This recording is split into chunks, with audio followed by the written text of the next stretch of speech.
Yung lagyan natin ng hose clamp mga ka-hops. Ito yung hose clamp natin. Lagyan natin to para ito kasi yung intake ng makina natin sa cooling system nya. Isip-isip po ito ng seawater mga ka-hops. Kaya ito lagyan natin ng hose clamp.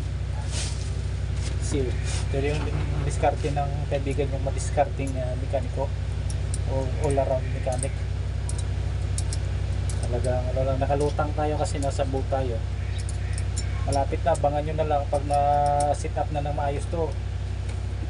Pandarin natin ito mga kaus ha. Manood kayo para kahit pa paano matuto kayo kung ano man yung mga diskarte ng mga katulad namin mga madiskarting mekaniko. Ito dalawang ano to, hose clamp yung ilalagay natin mga kaus. Yan. Dalawang hose clamp. Kailangan dito mga kaps naka-fix talaga to kasi ito yung suction ng tubig. Pag kunting ano lang, pag maluwag siya, hindi siya makasip-sip kasi ito yung suction eh. Kumbaga inlet niya. Ito dito yung ano niya, impeller niya mga kaps. Dito sa loob. Impeller, isisip-sip ng tubig papunta dito. Siya yung magpapalamig sa engine natin. Siya yung tinatawag na cooling system natin. O, ayan ito isa medyo magpit na. Itong isa naman itabi natin para swak na swak mga ka-hops.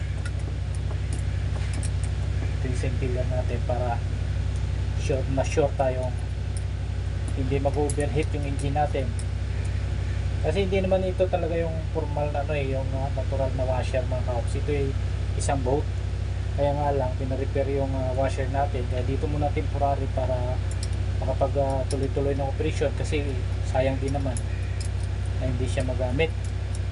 Masisira lang pag lalo matagal na hindi magagamit yung engine. Ito bagong pintura, ito yung mga pusko nung nakaraan na puno ng kalawang. Yan, saka yung pinanturahan na para magmukhang gwapo. Oops. Ilipat natin dito mga kaop sa baba kasi nakakaina na sila eh.